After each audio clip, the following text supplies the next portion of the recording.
భారత ప్రధాని నరేంద్ర మోదీ మళ్లీ విదేశీ పర్యటనకు వెళ్తున్నారు. నేటి నుంచి 6 రోజుల పాటు ఇండోనేషియా, ఆస్ట్రేలియా, న్యూజిలాండ్లో పర్యటించబోతున్నారు. ఈ పర్యటన భారత విదేశాంగ విధానంలో కొత్త దశను సూచిస్తోంది. హిందూ మహాసముద్రం నుంచి పసిఫిక్ వరకు భారత ప్రయోజనాలను రక్షించడం, వ్యాపార సంబంధాలను బలోపేతం చేయడం, చైనా ప్రభావాన్ని సమతుల్యం చేయడం ఈ పర్యటన వెనుక ఉన్న ప్రధాన లక్ష్యాలు. ఈ పర్యటనలో భాగంగా మొదట ఇండోనేషియా వెళ్లనున్న ప్రధాని మోదీ కీలకమైన BrahMos super sonic cruise missile ఒప్పందం కుదుర్చుకోనున్నారు.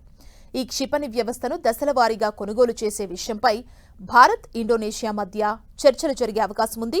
ఇరు దేశాల సంబంధాల్లో ఒప్పందం మైలురాయిగా భావిస్తున్నారు. మార్చిలో ఖరారు చేసిన ప్రాథమిక సింగిల్ సిస్టమ్ ఒప్పందానికి మించి ఇరు దేశాల మధ్య చర్చలు కొనసాగుతాయని తెలుస్తోంది. ఈసారి చర్చల్లో తీర ప్రాంత మొబైల్ లాంచర్లు, రాడార్లు, శిక్షణ నిర్వహణ, సమగ్ర సహాయ ప్యాకేజీ వంటి అంశాలు చర్చించే అవకాశం ఉంది. ఇండోనేషియాకు క్షిపణి మాత్రమే కాకుండా దాని పూర్తి భద్రతా నిర్వహణ వ్యవస్థల్ని కూడా అప్పగించనున్నారు. భారత బ్రహ్మోస్ క్షిపణి ఎగుమతులు ఇండో పసిఫిక్ ప్రాంతాల్లో భారత దౌత్యానికి కీలకం కానున్నాయి. భారత్ ఇప్పటికే ఈ క్షిపణుల్ని ఫిలిప్పీన్స్ కి ఎగుమతి చేసింది. వియత్నాం, ఇండోనేషియాలు ఈ క్షిపణి కోసం చర్చలు జరుపుతున్నాయి. యుఏఈ కూడా దీనిని కొనుగోలు చేసేందుకు ఆసక్తి చూపిస్తున్నట్లు సమాచారం.